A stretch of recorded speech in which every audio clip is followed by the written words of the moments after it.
Today we're taking a close look at the wounds on the man on the Shroud of Turin and the insight that can give us into Jesus' suffering in his passion. I'll be right back.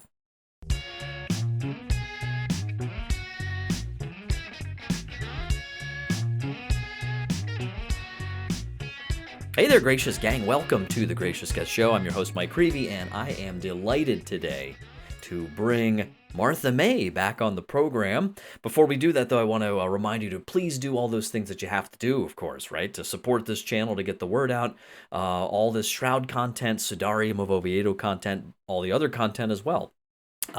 Scripture sharing, I don't want to say full-on studies, but I might do that at some point too.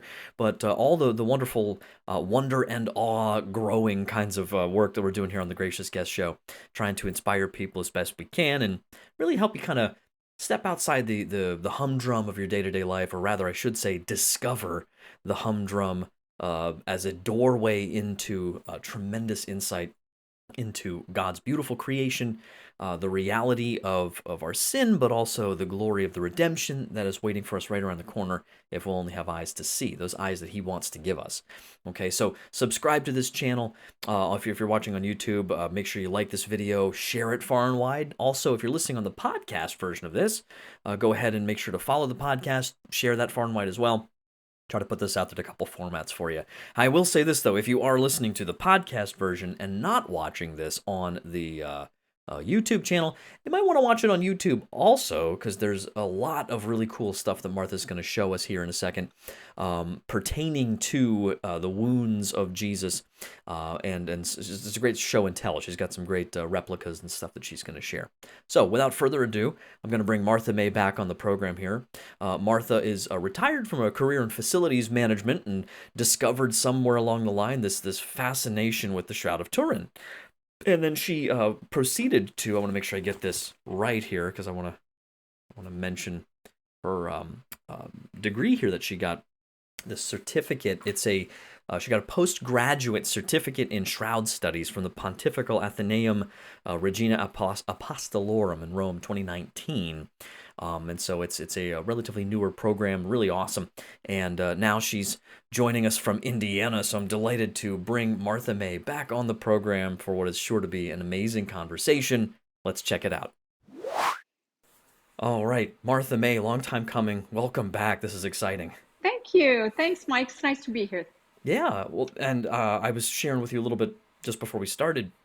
The response to the first interview was just stunning. I mean, I think we're, at the time of this recording, we're well over 13,000 views on that earlier one, Wow. on the Shroud and the Sudarium. Wow. And what I actually just discovered a few weeks ago was there's so much, if you search on YouTube, good, bad, and in between, on the Shroud, but what's interesting is if you search the Sudarium, which is not maybe as well known, or as I don't want to say as popular, but not as well known, we're pretty high up actually on that search. I think because it's one that's not necessarily well known. So that's exciting. But so for anyone tuning in right now who is already interested in the Shroud of Turin, already interested in or affected by or curious about the Shroud or the Sudarium, we're here to kind of pick this up now in a very specific way to have you back on today to discuss the wounds of Jesus.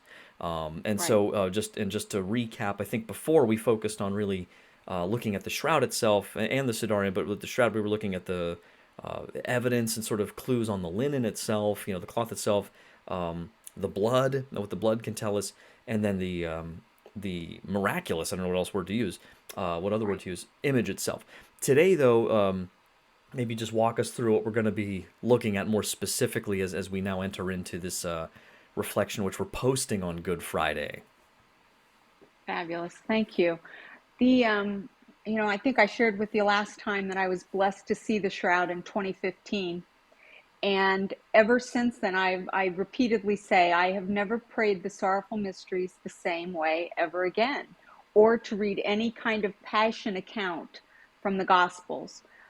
It just makes a world of difference to actually see the wounds of Christ show up so visibly on the Shroud of Turin. And so that's really what I wanted to do today, is actually take some very small portions of Bible verses that relate to the passion of Jesus and show you how those wounds show up on the Shroud of Turin. So it's one thing, I think, to visibly or to read the words that we see in the Gospels, and it's another thing to visibly see how those words come to life, so to speak, Hmm. on the cloth itself.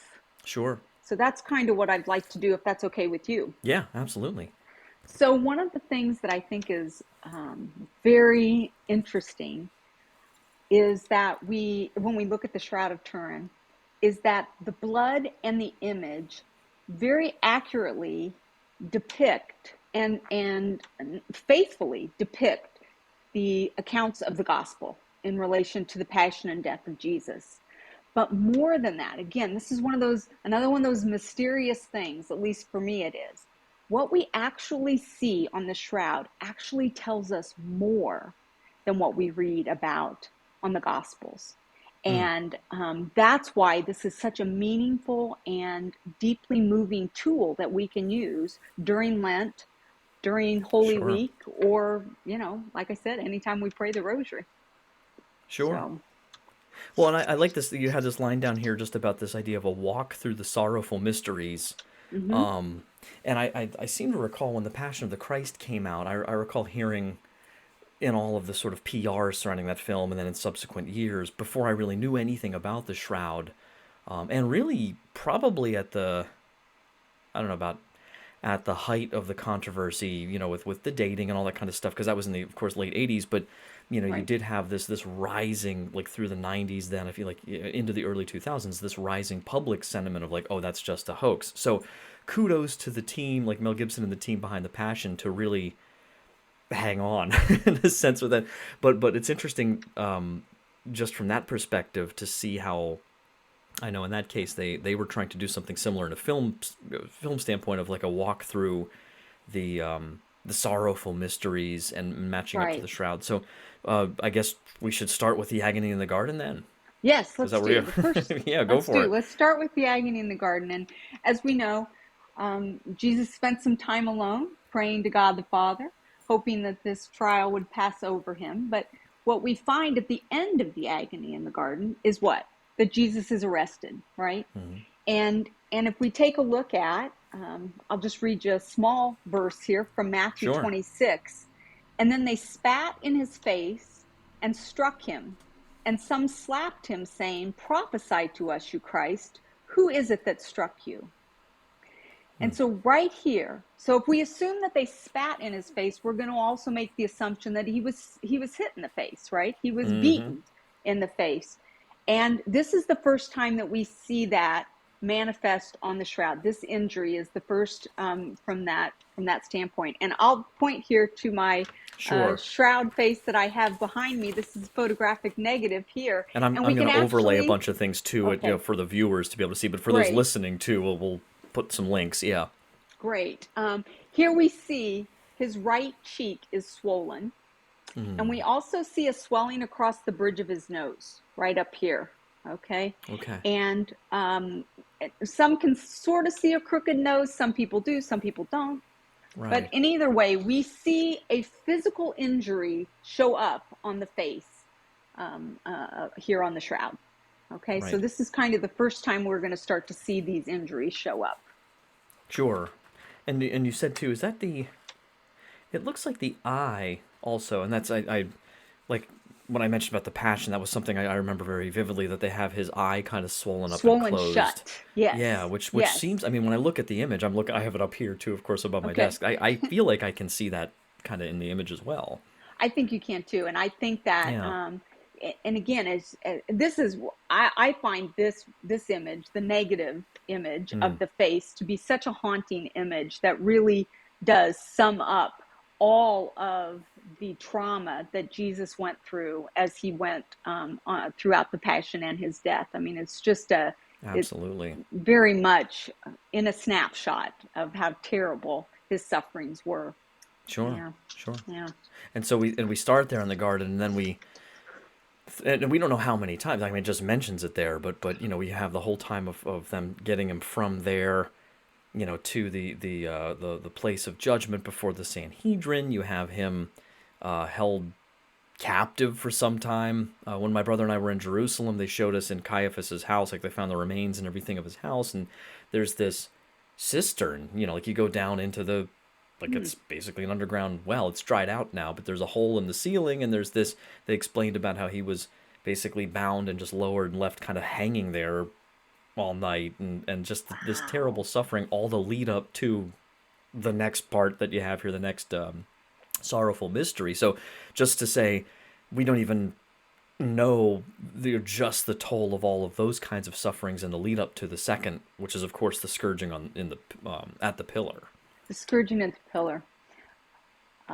John 19. Then Pilate took Jesus and had him scourged.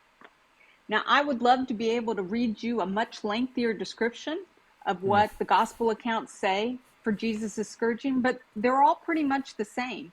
It's just mm, that word. He was scourged. And boy, that doesn't even begin to describe what we see from the on the shroud as a result of the scourging that Jesus was inflicted upon Jesus. mm. First, I thought we'd start by talking about the instrument itself, Mike. Right, right, sure. This is what is called a Roman flagrum. It's my Mm, representation of it, but the idea that this was the instrument that was used to scourge Jesus. A mm. wooden handle, leather cord, leather Yeah. strips, and on the end of the strips were either pieces of bone or Mm, rocks, anything sharp. I mm-hmm. think, as you talked about in the Passion of the Christ movie, they showed a lot of where they had like things that almost looked like metal that Right, would like like kind of tear at the hooks. skin. Mm, Yeah, like hooks that would tear at the skin. mm-hmm. We don't see that level of tearing. We don't Mm-hmm. see. But what I do have to show you is the other thing that was possibly used. If I can hold Mm-hmm. that up like this, it's Yeah. metal, it's lead dumbbell shaped. Yeah. Okay. And I And point then that is that the out cord kind of because, wrapped around yeah, the middle there to cord kind of wrapped hold? around the Right. middle of it. So you can see sort of the dumbbells on these ends, and then the Right. skinnier part would be in the It's middle. almost, yeah, for those who can't see it, it's almost Yeah. like a metallic, like tiny little almost like a milk bone kind of like our dog, but Right. if you can imagine, Right. but like that, but like metal, and then wrapped around the middle with the yeah, okay. With the leather cord. Yeah. And they're about an inch long. Mm-hmm. And I say that because and why this is important is we can actually hold this up to the image of the shroud, specifically on the Hmm. back, on the buttocks Yeah. area, and Right. on the legs, and we can actually hold up and see this dumbbell mark on the back Wow. of the man on in the shroud. Okay. The um, the other thing Wow. that always strikes me about this, though, Mike, is Mm-hmm. look how small of an instrument this is. Mm. And by that I mean, I think certainly here in the United States, our perspective of scourging or whipping is probably American slavery, right? And Yeah. so Yeah. we have this view that it's somebody who stands 10 feet away, 10 to 15 feet away, and has this Right. big long whip, and they're standing back. Look how close they were to Jesus. This is less than 3 feet. Yeah. That's how close they stood to him, Mm. and almost beat him to death with this Yeah. instrument. You know, we can tell Yeah. from the instrument and from the wound marks that we see on the shroud that there were actually two men. One Mm-hmm. was taller and one was shorter, and we can tell that Mm. from the wounds that we see on the back. That's Um, and just and this will keep coming up, but I'm always blown away. And I'm actually going over the shroud. Interestingly enough, with my students tomorrow, it's oh, coming okay. into our lesson plan. So I've got the shroud on the brain this week, especially.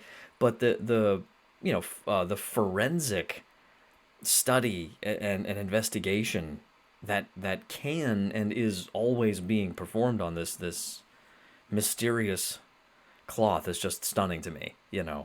That you can subject it to that level of forensic scrutiny. And it's just incredible, like what we're And we learning still about can't it. tell Yeah. you with definitive scientific proof how that image was made. You Right. know, Well, all or that even, and study. I've heard different theories, and we'll get to this later too, probably a little bit. But just the cause of death that there's been whole suggestions made about, but it's really Right. hard to say. You know, The when you look latest at this, number just the I sum heard, total of this yeah, toll on him. um, uh, Mike, the latest number I heard was over 600,000 hours of study on the Shroud of Turin. Jeez, goodness, 600,000 hours. Yeah. wow. So, And so it yes, never gets old or boring. It's just it fascinating doesn't. what's there. It's Wow. fascinating stuff. Now, How many and marks are we talking about here too? Oh, that's I'm a good sorry. Yeah, because question. right, No, yeah, that's exactly what I'm saying. And yeah. again, Speaking of numbers, yeah, I don't think it would surprise anybody to say, "Oh, well, yeah, wounds on the back," because we have this image, whether it's from the Passion of the Christ movie right, of how Jesus was tied to the pillar, right. and then he was scourged, and so the brunt would hit the back. But it's not Hmm. even, it's not necessarily even that unequal. There's Hmm. almost as many marks on the front of him as on the back. Oh, 372 total marks, 159 on the front and hmm. 213 on the back. And again, I think Wow. a lot of that speaks to how close they were. Because if we're Hmm. hitting from the side and these are coming around, they're going to naturally wrap around the body and hit the Hmm. front side just Right. as much as the back side. Yeah. Oh.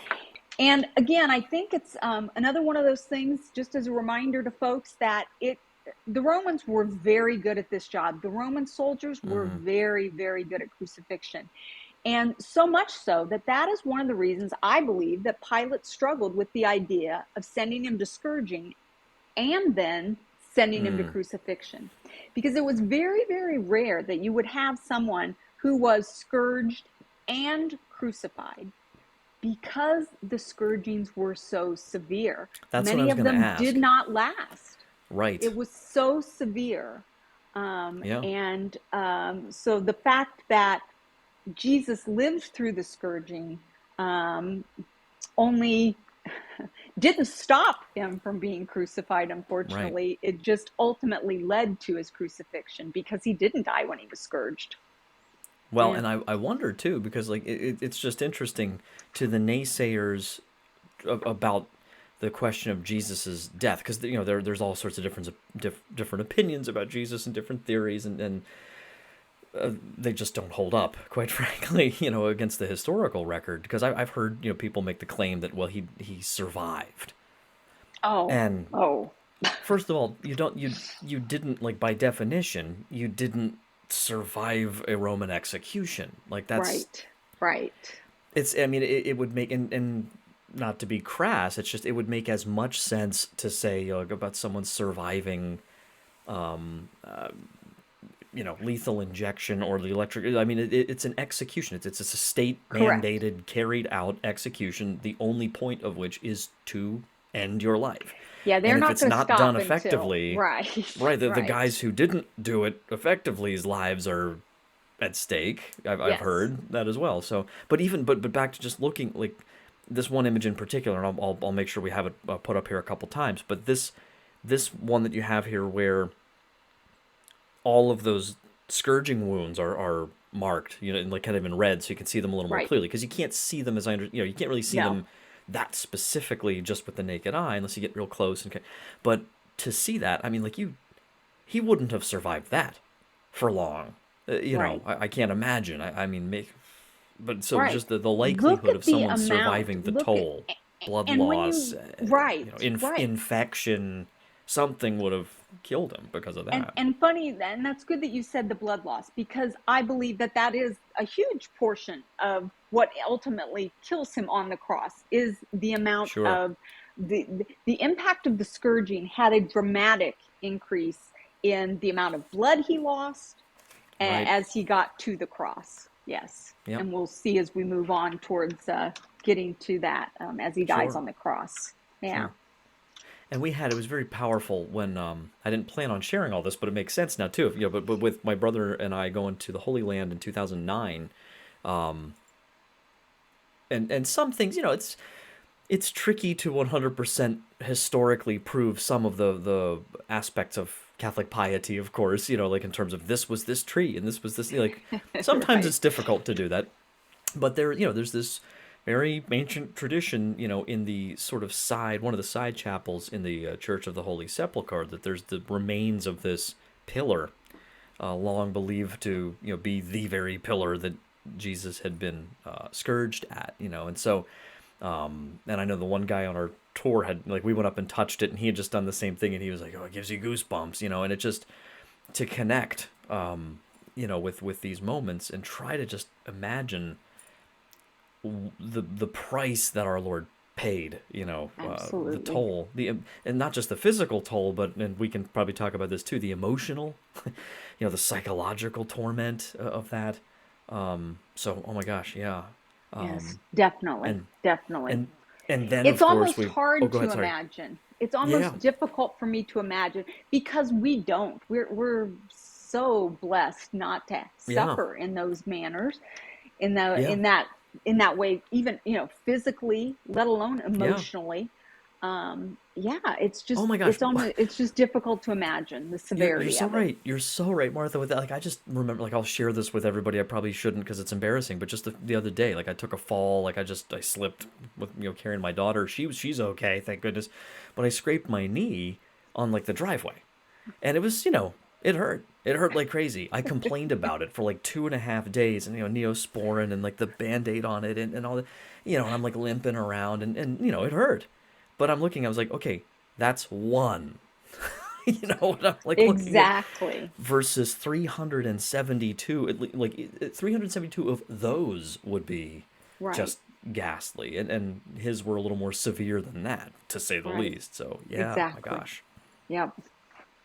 Oh, but we move, of course, then from the scourging, and let me back up here. So he's scourged, and I've heard some commentators suggest that the reason, maybe, or one of the reasons why in the biblical times, in the time of the writing in the New Testament, that you just get this brief "he was scourged," is possibly because those who would hear that in the gospel knew exactly what that entailed, and didn't need all the sort of gory details, that they would just hear Right. that one line and sort of gasp, "he was Right. scourged," and so but that, then to add insult to injury, we have this next one, is this, painful but also ridiculing gesture, huh? Very much so. And that's the Yeah. crowning of thorns. So as we move towards talking about that, let me share with you from Mark 15. And the soldiers led him away inside the palace, and they called together the whole battalion, and they clothed him in a purple cloak, and plaiting a crown of thorns, they put it on him, and they began to salute him, "Hail, King of the Jews." Just as you said, mocking, all very much a mocking gesture. But I want to talk a little Oh, bit about the crown itself. I think one of the things please, that yeah. we're most familiar with when we talk about the crown of thorns is the artist's depiction of the crown, and that's usually just the part that is just sort of wrapped around as a almost as a Right. laurel. Okay, Right, or like a little but tiara right, with a like tiara. something There you like a go. dainty, yeah. Right, right, and many of them look that way, right? They Right. hardly look anything, and they probably look to what we think are rose thorns from long stem red roses that we're familiar with. Well, Right. that's not what we're talking about here. What Jesus endured was most likely, in some way, shape, or form, look like this, which was a full cap of thorns. I like to describe it, not just a Right. crown, but it went all over the top of the head. It was made from a very specific thistle plant that's found in Jerusalem, where the thorns themselves grow up to be 2 inches long. Now, I'll Oh, tell you, Mike, Jesus. I've taken this crown, this cap of thorns, and I've Yeah. set it very gingerly on my Gently, yeah. head. And you're And like, nope. even that is like your skinned knee. Oh, Wow, that really yeah. hurts. I again struggle with trying to even fully understand what that would have been like to actually apply enough pressure to put it on for it to actually stay on the head. Yeah. Okay? Because it doesn't just naturally set there. You're going to have to push it in and have those Right. 2 inch long nails or thorns go Right. into the head. And we're not talking about a lot of fatty tissue up here, right? We No. know that this is a very sensitive part of our Yeah. body, Right. the skin on our head. When when we do cut our heads, we know a lot of blood comes out, a lot of blood Right. vessels, because it's all right up there and it sits right on the bone. Yeah. So there isn't a Yeah. lot to cushion that in any No, way, shape, or form. I still remember having a minor little scalp surgery. Just it was one of those little cyst things, they did get off, Right. and And it and bleeds and that bleeds and bleeds, yeah. right? And I was funny thing with that they had me positioned in a way that probably wasn't the best for my own psychology because somehow I could see like the dripping, which I shouldn't have been able to see. And I'm not squeamish, but I'm like you guys are gonna stop that, right? Yeah, But you're gonna even make that that again, like stop. that was no small thing for me. It was traumatic mildly. It hurt like crazy. It took weeks to heal up. One Right, incision, right, right. and I don't know if you have on here. I didn't see. I know we talked with I'm trying to remember with the Sidarium matching up. Like there's. I know from the two claws we can see. Is it? I think it's like over 100, isn't it? Wounds Of the on just the wounds, head, oh yeah, there's more many than of which that. are thorns, Yeah, and exactly. yeah, goodness, And what we see, not only not only do we see this huge cap that we go, one of the distinguishing marks that we see is this blood trickle on the forehead mm, of the face here, hmm, which is they call it the forehead three mark because it actually looks like a right, three, or depending on if they have the picture flipped or not, it looks like a three, like an E instead of a three. right, But and it's directly from the crown of thorns. But on the sure, shroud itself, on the back side of the shroud, on the back of the head, you see a lot of blood right here, and individual wounds that you can again see. That's how we can tell that it's a full cap and not just a right. ribbon of thorns around the outside. It goes up and all over the top of the On the top of the forehead. skull, right? Otherwise, Yeah, you would just see probably cuts right. You along like just the see some, forehead, the brow, right, maybe above the ears, exactly. right? Yeah, Right. right. Wow, Yeah. Yeah. that's amazing. So a lot of blood we see from these wounds as well. And Yeah. and so I always like to say that these sorrowful mysteries, or any of the passion account, it just builds. So as we meditate on the passion, or as we pray our sorrowful mysteries, we think about, well, first he was beaten. So he was, when he first gets arrested, and just as you said, even getting um, up to Pilate at that point in time, the amount of push, pull, tussling that goes on, and the amount of beating that he's taken there, and then the physical trauma of all of those scourge marks, and how much And blood he loses from that. Then we right. add more blood loss from the cap of thorns that we put on. It just compounds and compounds and compounds as we go through this whole process. And It's just and sometimes we forget, don't well, I don't forget's the right word, but sometimes we I think I know the challenge I have my whole life and continuing, even teaching theology. It's still there's this.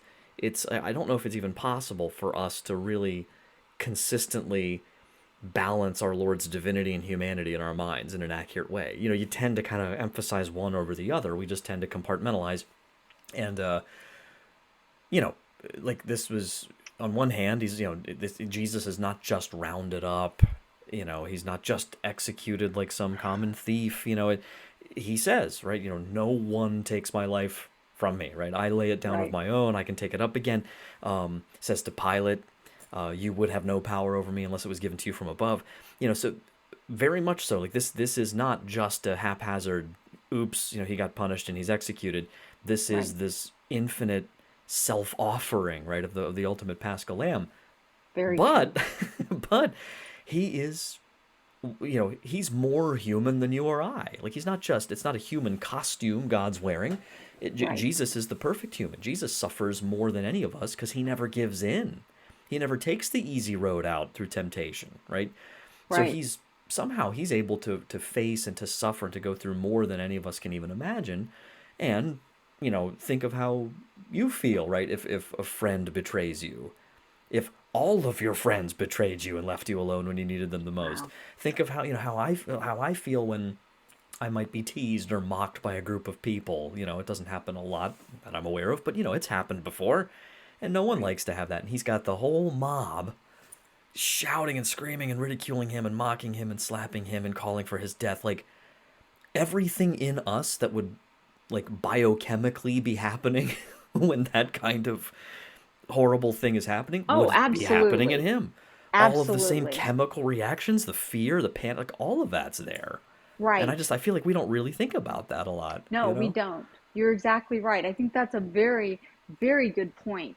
So that leads to that emotional distress that he's not just the physical side, but how that physical pain affects you emotionally as you go through that process as well. And Yeah. oh, very good point. Very well said, Mike. Very well said. Yeah, no, just I want to reflect on that a lot, not just in Lent and Easter, but man, I think we could really, because I think the key to that, of course, then is it's beyond even just a passion reflection is how do we take this into our daily lives of really recognizing that he is literally relating to me in everything, and that's the hard thing for us to Yeah, remember, right? But right. then of course I'm really interested in this, these last two, maybe the biggest, of course, the information that the shroud gives to us. A couple interesting things here about the carrying of the cross and that journey, and then of course the crucifixion that it leads into. So where do you want to Okay. start here with this, with the Well, bearing his cross? let's talk about, yeah, carrying of the cross. And again, Yeah. John 19. Then he, meaning Pilate, handed him over to them to be crucified. So they took Jesus, and carrying the cross himself, he went out to what is called the place of the skull, in Hebrew, Golgotha. So again, we build up, and this is all compounded of where he's at. Now, after that amount of scourging, you can only imagine how fatigued he has to be. Hmm. And so, on top of that, now he has to put a cross on and carry the cross up a hill on Hmm. top of everything else that he's been through. So, let's talk about crucifixion and the cross itself. Um, Roman crucifixions were done typically in very public areas for maximum value. They wanted to be able to put a sign up there to tell anyone who dare go against them that this was what can happen to you if you don't follow what we say, right? Hmm. So they were either done on hills, as we see here, or many times they were also done on the roads going into or the roads going out of cities as sort of that warning sign as you come in that, again, this is what could happen to you. And Hmm. because of that, that means that the vertical pillars, the vertical portion of the cross, were usually put in place. There were Hmm. usually sort of designated crucifixion areas, so to Right. speak. Okay? So that means that most of the criminals only carried their crossbeam. Hmm. Now, when I say that, that doesn't sound all that bad. Hmm. No, it's just as bad as we can imagine. Those Mm-hmm. crossbeams themselves were anywhere from 60 to 100 pounds in weight. Wow. So we're again, he's already so fatigued from this standpoint, has lost so much blood and bodily fluid through the process of sweat and all the wounds that he's incurred. And now he has to carry a 60-pound weight minimum up a hill. Hmm. Um, just more of, again, just to add insult to injury in this case. Um, Huh. we see this show up on the back of the image. Okay, so the back side of the image of the man on the shroud. We see it on the right shoulder. And what we see vertical marks that, actually I should say they're diagonal, because they start up Hmm. on the right shoulder, the upper right, and they go down to the lower Right. left part of the back. Okay. And what makes these marks different than we see traditionally from the other sort of scourge marks that we see on the back is that I describe them as blurry. Hmm. The scourge marks are almost crisp in the way that you can see the lines or the bruising. Right. they have a stronger definition line to them. Whereas these marks almost look blurry, and that is because he was scourged, and then we put a heavy wooden cross Mm. on his shoulder, and then that rubs over those That's what I was scourge going to ask, marks. right? Because the And scourge so marks it's themselves are that, like quick little, like they hit, correct. there they are, and there they are. But then that's like that Right. rubbing Now kind we're of, wow. rubbing back and forth over Wow. those marks. And that's what's giving us sort of this blurrier spot. We also see with that, because of that friction, we see more of the blood rise up to the skin. And so Mm. a redder patch is on. We see a bigger, large, Sure. redder spot on the back, on the right top of the back than we do on the left. So you can see a Wow. distinction from that, Huh.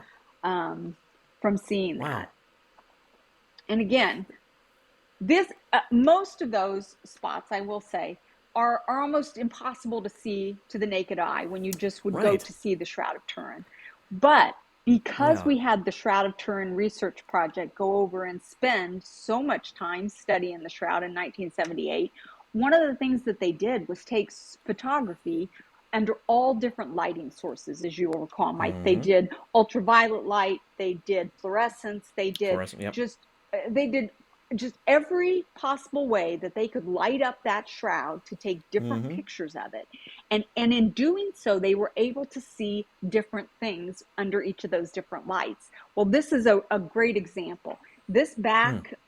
This back mark that we see is from one of those that we could see actually very clearly from one of the experiments that they did with the lighting back in 1978. Oh, but it's just a So, hoax. Pfft. No, yeah, no, but no, but and no, that's and right? that's a whole other. I'm actually going to do future programs just on that. I'm hoping to have some folks on to talk about the dating and all those kind of history, more of Yeah, that kind of stuff. But and to be fair, there are challenges. There are good objections. I would say, just objectively speaking, there's reasonable objections. I should say that some people raise. And we can have a discussion about that. If it is indeed the burial cloth of Jesus, I'm convinced. You're convinced. If it is, then we don't have anything to be worried about, right? right. Let's do some homework. So for those who just dismiss it out of hand, I always scratch my head. I'm like, oh no, here, can I share some videos with you? Can I share some resources? Because there's things like this where it's like, is it likely, right? Is it likely that someone would have ever thought of or even been able to hoax this kind of thing in a way that you can't even see Right. until you, hundreds of years later, Exactly. invent technology that can detect it? That doesn't make any sense. Exactly But right. if it is real and those wounds did happen, and it's just like the gospel said, that's what you would expect to see. It's just so Right. thrilling. Yeah, Yeah. I always get a kick out of that as well. So you'd have to be smart enough to forge it back in the Middle Ages before you even knew what the inside of the bodies looked like. You know what I Right. mean? I mean, just stuff like that Right. that just doesn't Well, even make and quite frankly, sense. I don't know. I haven't done a whole lot of. I'm doing as much research in every aspect of it as I can, more and more, because it's so fascinating. But I would imagine, from what I've heard about some of the, like you said, the artistic depictions, crown of thorns versus cap of thorns. Well, it's very rare, right, for you to see any depiction of Jesus on the way of the cross other than holding the T-shaped crossbeam, or Right. the T-shaped full cross dragging it, which would not, as I understand what you were just going through here, it wouldn't necessarily give us the same kind of information that a more, as we now know more from historical records and archaeology and that kind of stuff, how they did typically do it, which people in the Middle Ages, by and large, wouldn't necessarily have known that. Right. Because it was a lost, I almost said a lost art. Lord forgive me, it's not an art, but this brutal from the Roman perspective, like they had turned it into this art form of they really were masters of what they were doing, Right. and they knew how to do it. But then subsequent empires and generations and that kind of stuff, that they weren't doing it that way. It wasn't done. And only recently have we discovered certain things in archaeological finds to show us evidence of how crucifixion was actually done, that kind of thing. I know there's actually some more of that coming up here in a second, isn't there? With maybe Yes, some of there the, is. There right. So is is that indeed. maybe a good segue to the crucifixion itself? I mean, Let's talk about the yeah, crucifixion. it builds up to that. That's for It sure. certainly does. It builds up to this Yeah. point. So Luke 23, and when they came to the place which is called the skull, there they crucified him and the criminals, one on the right and one on the left. Again, something that we're very familiar with, Hmm. seeing artistically, we're used to seeing it that way, and certainly Right. we've read many gospel accounts that speak to that over the years, I'm sure. Hmm. Um, so again, the first question is how?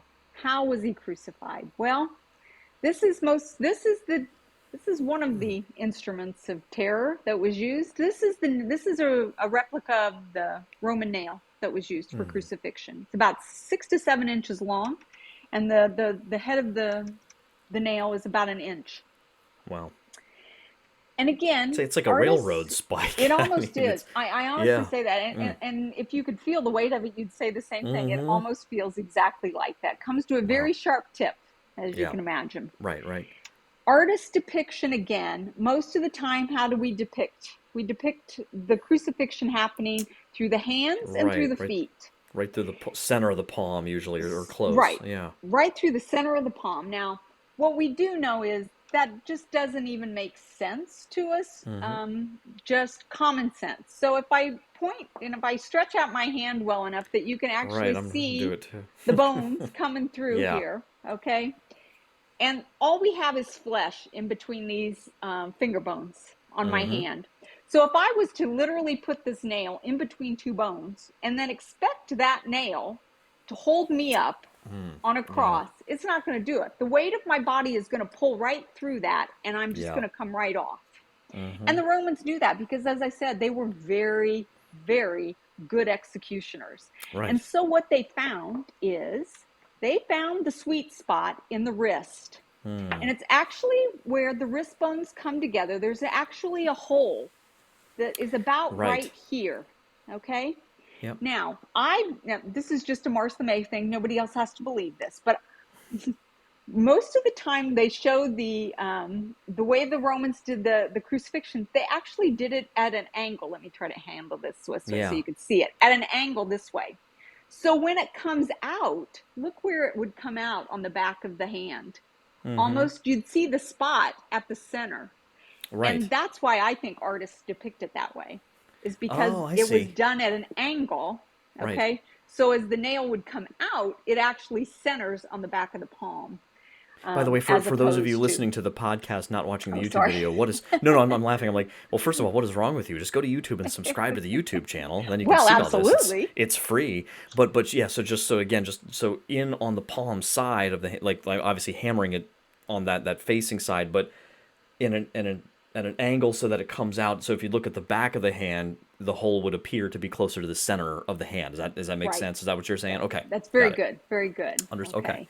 Yeah, that Now, would make one of the sense. critical things that we know about the human body is that there is a nerve that runs along the inner part of our wrist here, and it's called the median nerve. And when the Romans crucified through this wrist bone, they severed that nerve. And when they severed the nerve, the natural thing that the body does is the thumb pulls in and crosses over the palm of the hand.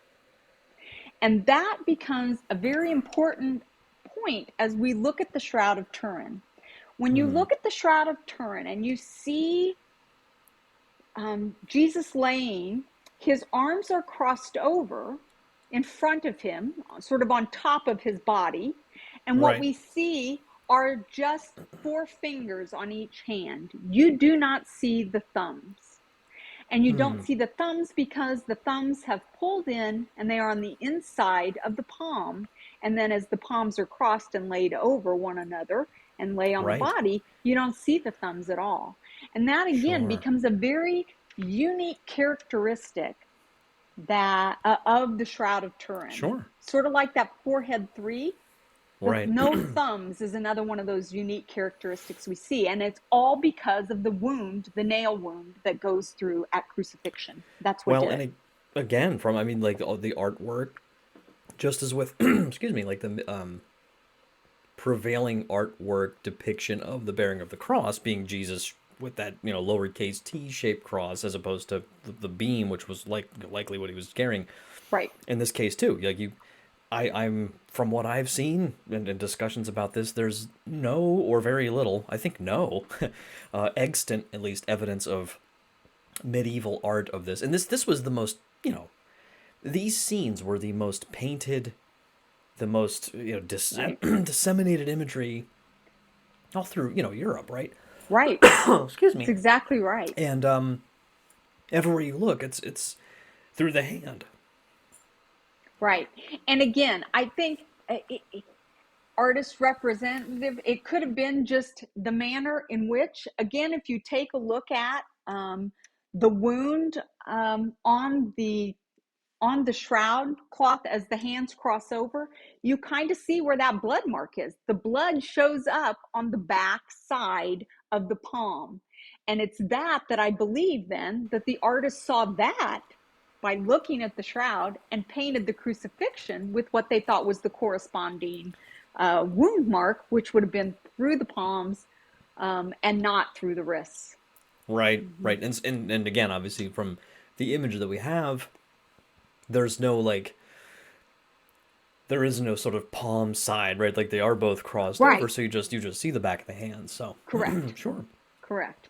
yeah, And I would wow, say, obviously, I we can't actually say how the feet were handled, but again, we're going to say it's hmm the ankles. It's done through the ankle bones, not through the feet again.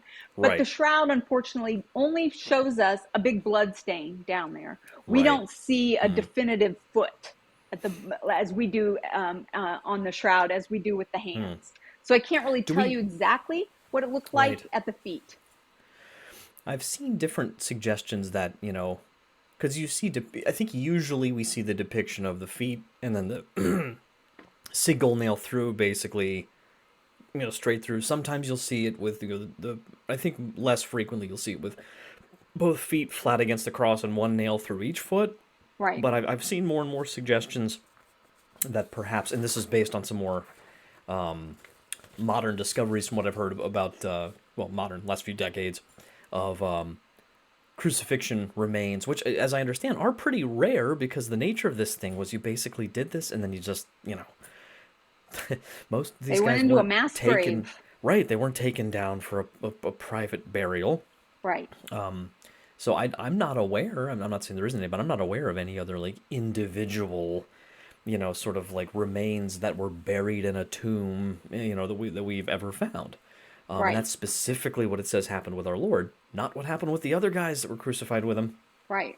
You've got jackals, you've got crow, like it's just this Right. disgusting, you know, disrespectful. I mean, to say the least, just degrading is a better word. Treatment as you said, as a public sign Right. that whatever you did, don't do it. It's Right. a. I mean, I'll tell you this. I'm not advocating it at all. I'm saying if I'm living at that time and I see this, I'm gonna be a lot less likely to Well, I do think, anything that would lead there, right? especially And if you saw the I've amount heard of Bishop, pain they were in, right? As right, they and were hanging on the cross. I've heard Bishop Barron make like I think he put it as like the Romans basically saying if you cross us, pun intended, this is what's We waiting will for you, cross right? you. Right, Yeah. exactly. Yeah. Yeah. And that's, of course, as we've said before, that's where our English word excruciating comes from. It's Right.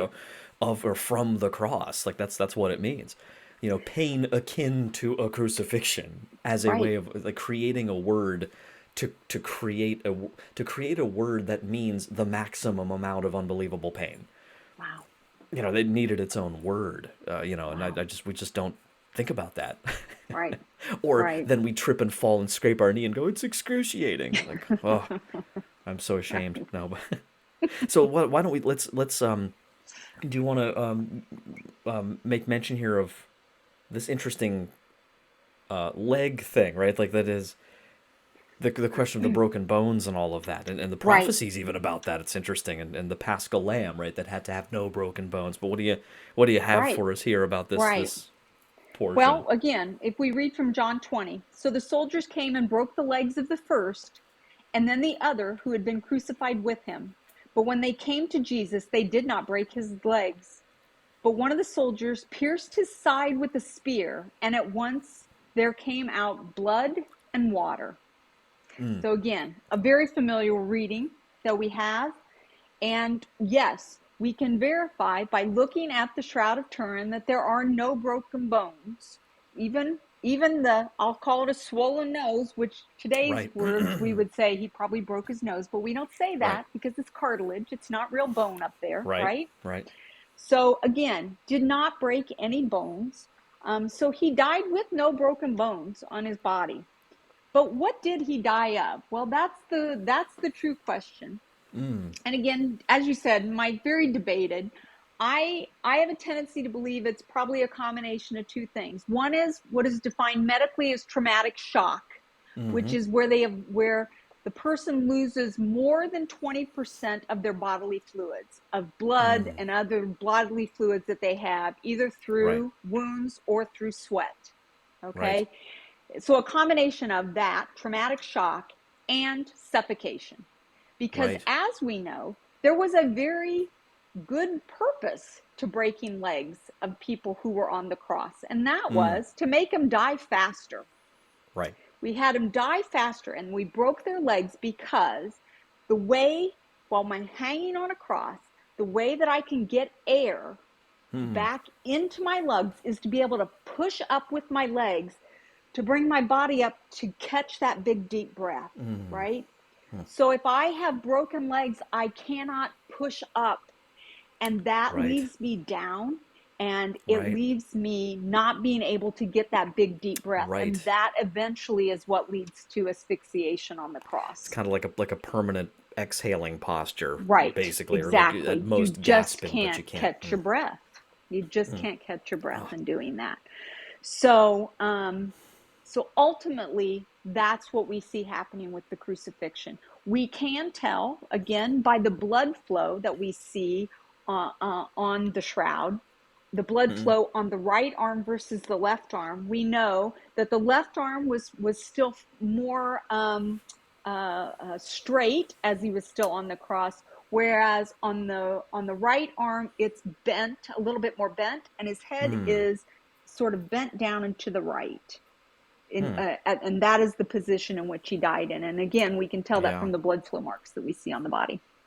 That's part of Yeah, that dislocation, I think, too, right? right. It Or is part of that connected, excretion, and which is itself excruciatingly painful, you oh, know. absolutely, absolutely. Whew. Yep.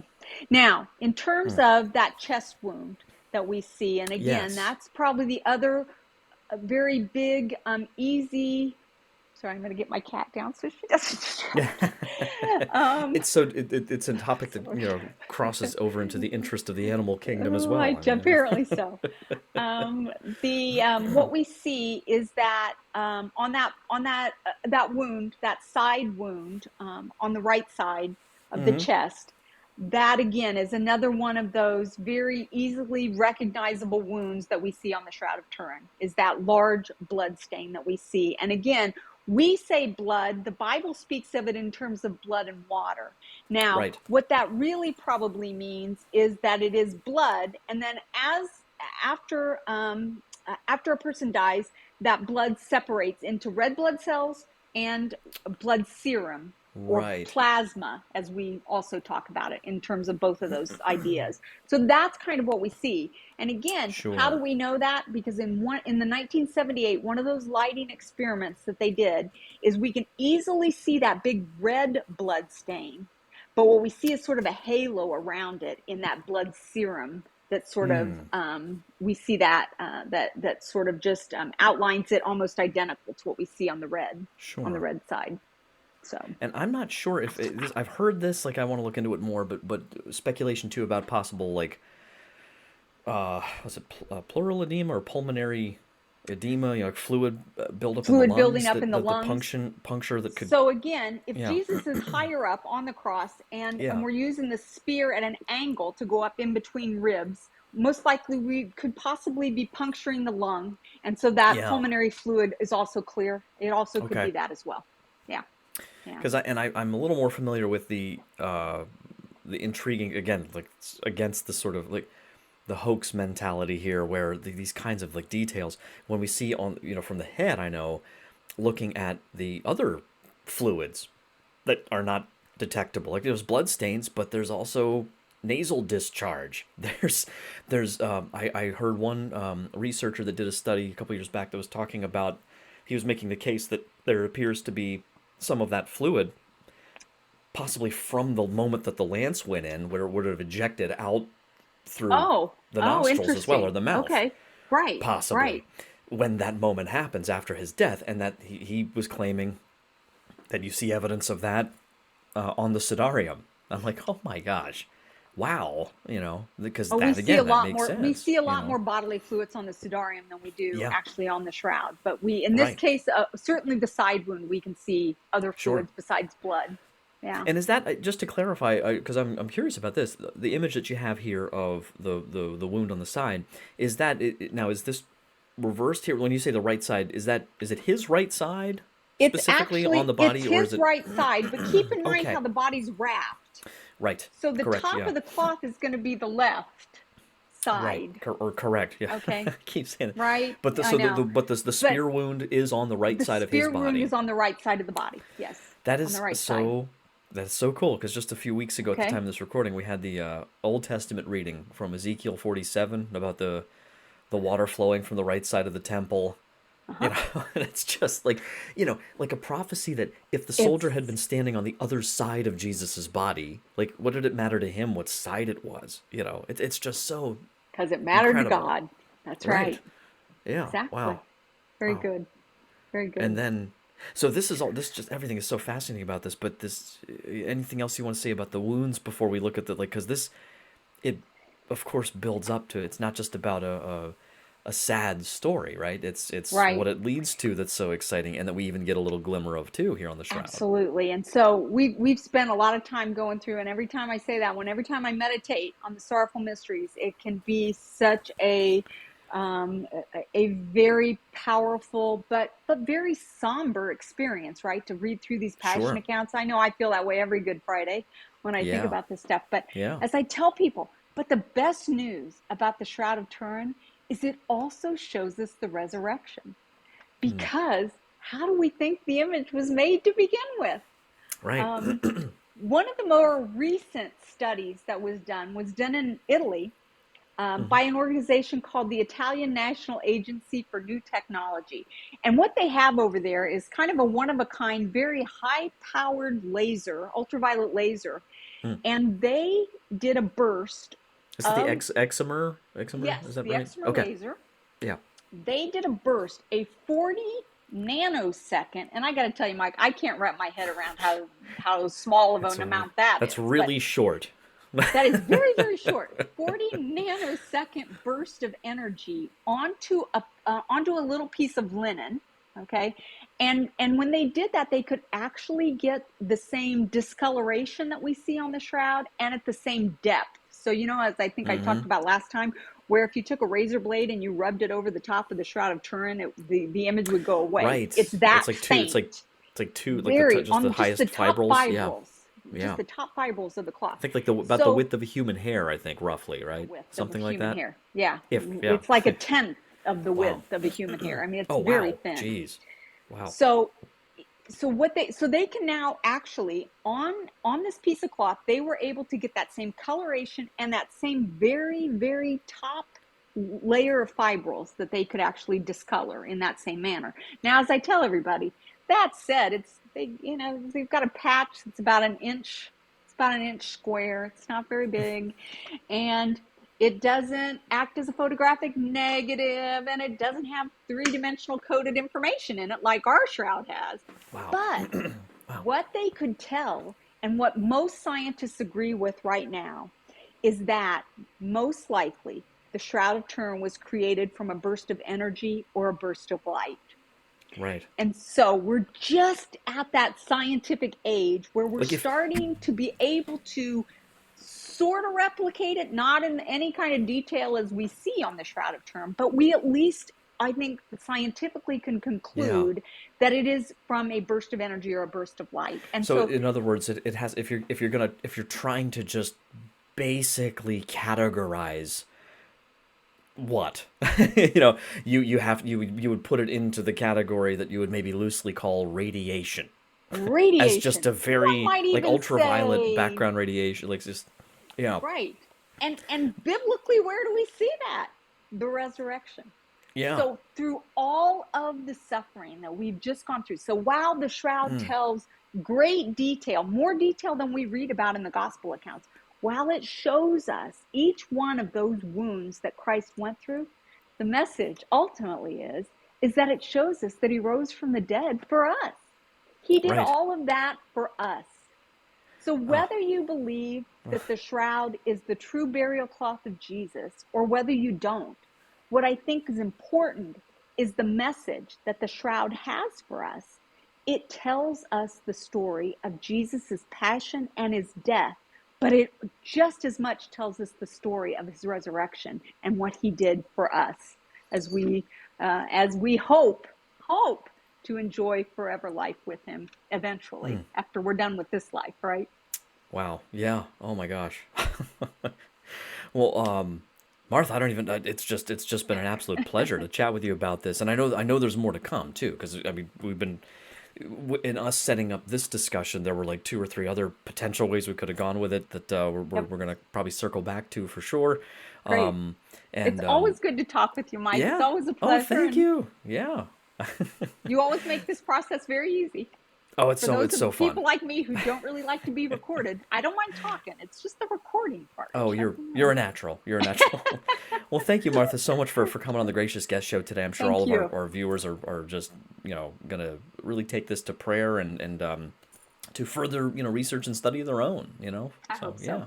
I hope Well, God so. bless you. Thank you so Great. much. Thank you.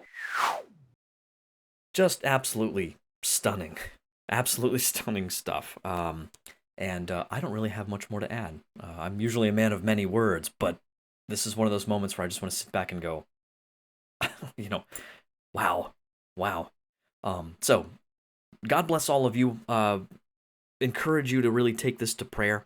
As I mentioned to Martha, to prayerfully consider how much the evidence on this Shroud of Turin might lead you to indeed believe it to be the authentic burial cloth of Jesus. We continue to do explorations of the different sort of challenges and the dating and all that kind of stuff, and all kinds of different shroud related stuff here on the Gracious Guest channel from time to time, because it's a real topic of interest for people. So there will be more for sure. But for now, I just want to end with the words from a portion of Isaiah chapter 53, this prophecy written centuries before Jesus' birth. And just listen to this in the context of what you just heard, starting here in verse 2. He had no majestic bearing to catch our eye, no beauty to draw us to him. He was spurned and avoided by men, a man of suffering, knowing pain. Like one from whom you turn your face, spurned, and we held him in no esteem. Yet it was our pain that he bore. With our sufferings he endured. We thought of him as stricken, struck down by God, and afflicted. But he was pierced for our sins, crushed for our iniquity. He bore the punishment that makes us whole, and by his wounds we were healed. God bless you all, and until next time, don't forget to wonder. Take care.